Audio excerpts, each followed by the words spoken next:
என்னுடைய பெயர் வி ஹரி விஜயதீபா. நான் திண்டிவனம் ஓங்கூர் பகுதியில் இருக்கிறேன். தட்சசிலா பல்கலைக்கழகத்தில் உதவி பேராசிரியராக பணிபுரிகிறேன். தமிழ் என்னுடைய முக்கிய பாடப்பிரிவு. நான் எல்லாரும் போல தான் சான்றிதழ், ஒரு அறிவு தேடல் இதெல்லாம் தேடித்தான் நான் நம்மளுடைய கத்தார் ஆம்பல் தமிழ் சங்கத்தில் இணைஞ்சேன்.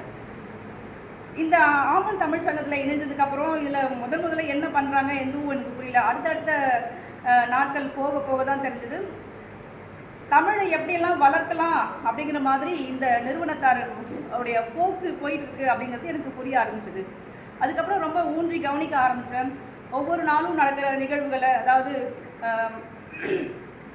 இது என்ன நிகழ்வுனா, கண்ணதாசனுடைய 100ஆண்டு நினைவை போற்றும் வகையில் 100 நாட்கள் 100 பேராசிரியர்கள், 100 மணி நேரம் 100 நாட்கள் 100 பேராசிரியர்கள் 100 கல்லூரிகள் என்ற வகையில் இது போயிட்டுருக்கு. அப்போது கண்ணதாசனை பற்றி பேசணும், கண்ணதாசன் தலைப்பை கேட்டோடனே எனக்கு ரொம்ப பிடிச்சிருந்தது. சரி, நம்மளும் இதில் ஒரு கட்டுரை வாசிக்கணும் அப்படின்ற நோக்கத்தில் தான் நானும் வந்தேன். அதுக்கப்புறம் பார்த்தா இந்த நிகழ்வு ரொம்ப அருமையாக போயிட்டு இருந்தது. பின்னூட்டம் வழங்குங்க அப்படின்னு சொன்னாங்க. எனக்கு ரொம்ப பிடிக்கும். நான் எந்த பகுதியை கேட்டாலும் குறிப்பெடுத்துக்குவேன். அதனால் குறிப்பெடுத்துக்கிட்டு நான் சரியாக சொல்ல ஆரம்பித்தோன்னே நிறுவனர் ஐயா ரவி ஐயா அவர்கள் என்ன பண்ணாங்க, நல்லா உற்சாகப்படுத்தினாங்க. ஒரு அருமையான பின்னூட்டத்திற்கே பின்னூட்டம் வழங்கினாங்க. அப்போது உரை ஒரு பகுதியாக போச்சு, பின்னூட்டம் ஒரு பகுதியாக போச்சு, பின்னூட்டத்துக்கு பின்னூட்டம் இன்னொரு பகுதியாக போயிட்டு இருக்கும்போது நிகழ்ச்சி இன்னும் கொஞ்சம் விரிவடைஞ்சு போய்கிட்டே இருந்தது. அப்போது அந்த உற்சாகப்படுத்தின விதம் எனக்கு ரொம்ப பிடிச்சிருந்தது. இன்னும் நிறையா நம்ம சொல்லணும், பின்னூட்டம் நல்லா வழங்கணும் அப்படின்னு சொல்லிட்டு நான் இதை ரொம்ப விரும்ப ஆரம்பித்தேன்.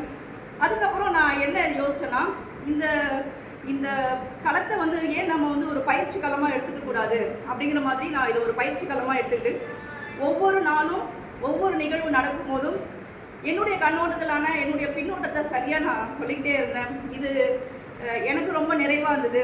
அதே மாதிரி பார்க்குற மற்றவங்களுக்கும் நல்ல ஒரு பின்னூட்டமாக இருக்குதே அப்படிங்கிற மாதிரி சொன்னாங்க. எனக்கு ரொம்ப நிறைவாக இருந்தது. அதுக்கு அடுத்து பார்த்தோம்னா பின்னூட்ட பகுதி, ஒரு உரை நிகழ்ச்சி, ஒரு பின்னூட்ட பகுதி, இதே மாதிரி போயிட்டு இருந்த ஒரு நிகழ்ச்சியானது நாளுக்கு நாள் மெருகேற ஆரம்பித்தது. எப்படின்னா, புதிய புதிய குழுக்களை உருவாக்குனாங்க.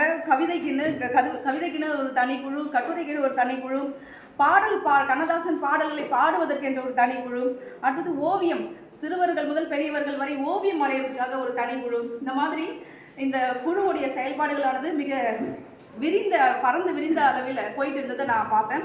இதுவும் எனக்கு ரொம்ப பிடிச்சிருந்தது.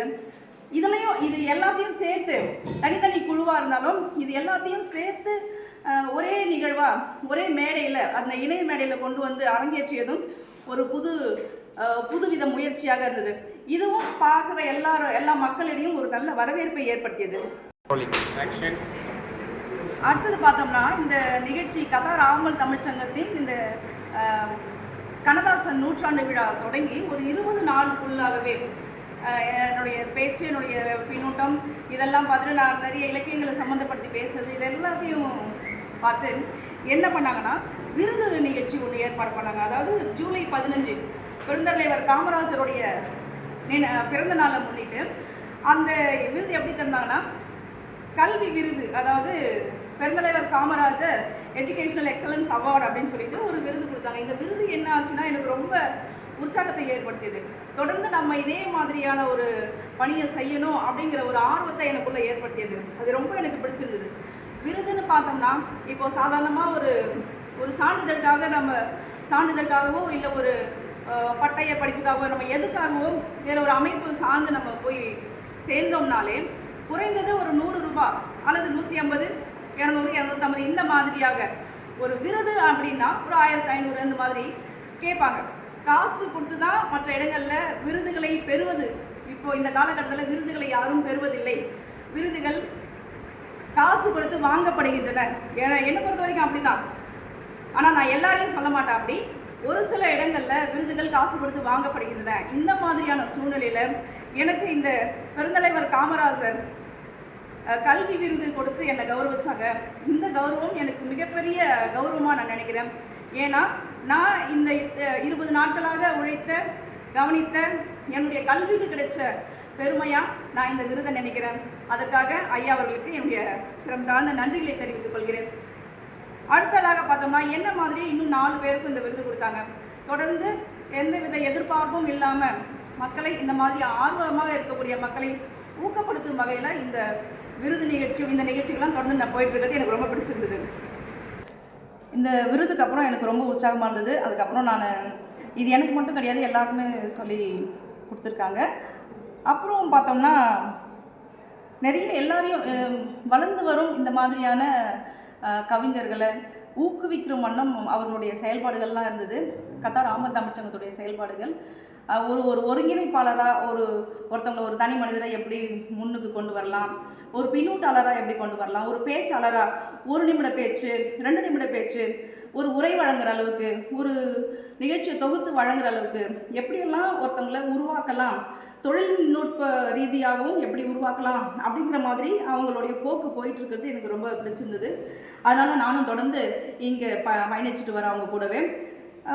பார்க்கல சில பேர் கூட கேட்டிருக்காங்க, எப்படி உங்களால் இவ்வளோ நேரம் இருக்க முடியுது அப்படின்னு சொல்லிட்டு. நானே கூட எவ்வளோ நாள் பயணிச்சுட்டு வந்த வரைக்கும் சொல்கிறேன். நான் சொன்ன கருத்துக்கள் இன்னொருத்தவங்க வேறு மாதிரி சொல்கிறாங்க. அப்போது அது வந்து எனக்கு ரொம்ப புதிய கருத்தாக தோணுது.